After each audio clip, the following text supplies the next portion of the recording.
A new cabinet and a new finance minister. In a few hours, the Greek Prime Minister will announce his new team to tackle the debt crisis. As Syria's refugee exodus continues, a key ally of President Assad says he's giving up his widespread business interests. New details emerge about the arrest of the former IMF chief Dominique Strauss-Kahn in New York. Hello, welcome to BBC World News. I'm Martine Dennis. And I'm Juliette Foster. Coming up later in World Business Report, the euro falls further and Greek bond yields soar ever higher as investors see no clarity on a rescue plan for Athens. Plus, Prada scales back its Hong Kong flotation as risk goes out of fashion.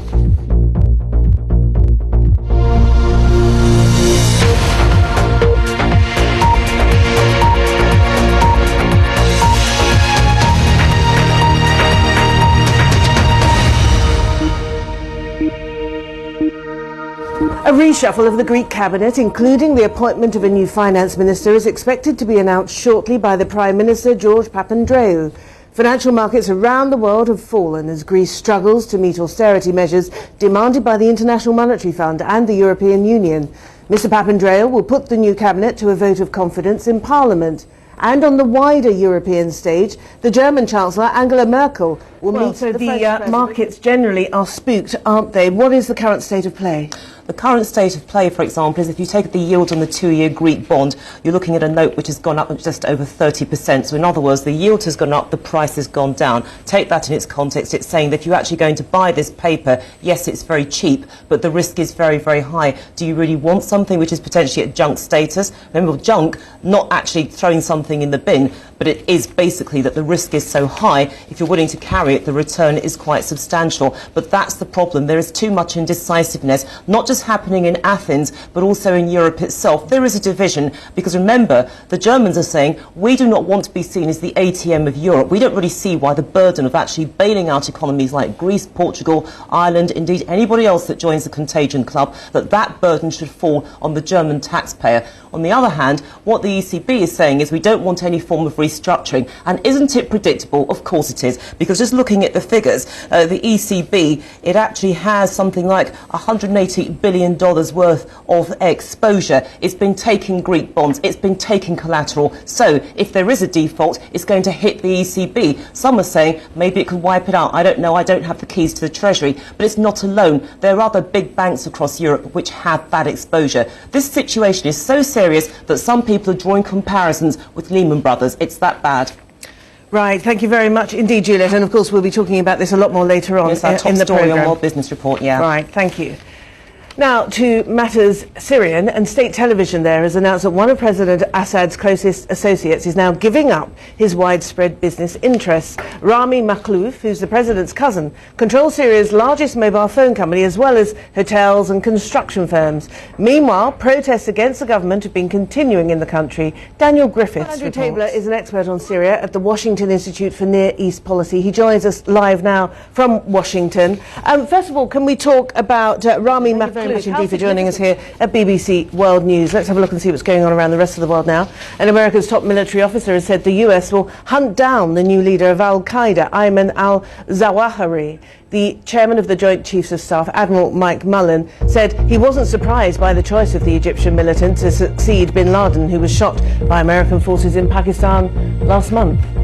At least 3 people have been killed in a gas explosion in the Israeli town of Netanya. The blast ripped through a 4-story building in the town centre. More than 30 people were injured. Some are said to be in a serious condition. Thousands of students have gathered in Chile to protest against increases in university tuition fees. Police clashed with protesters in the capital Santiago. Activists threw rocks at armoured vans and security forces responded with water cannon. More details are emerging in New York about the arrest of the former head of the IMF, Dominique Strauss-Kahn. Papers from prosecutors say he tried to claim diplomatic immunity when he was arrested on suspicion of the attempted rape of a hotel maid last month. Mr. Strauss-Kahn strongly denies the charges and is currently on bail awaiting trial. From Washington, here's Steve Kingston. You're with BBC World News. Still to come, we'll have the major international sports news. Plus, Our Power of Asia series continues with Hollywood's efforts to make it big in China. And using the sun's energy to make a phone call.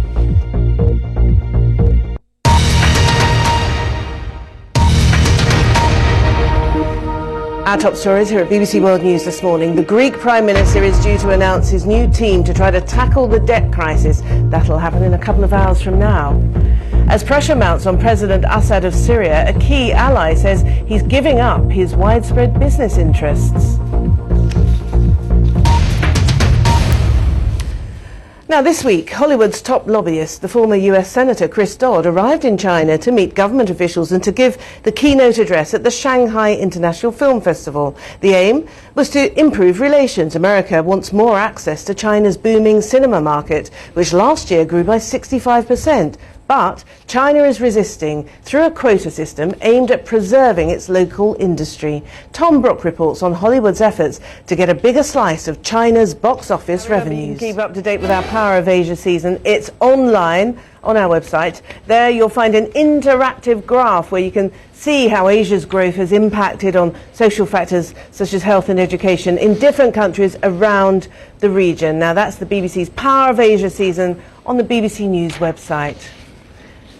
Now, Matt Goodrick's here with the sports news. You're starting with golf. Yeah, can Rory McIlroy keep it together for the 4 days in the States? Yes, just over 2 months ago, remember, Rory McIlroy suffered the lowest moment. Thank you very much, Matt. Thank you very much.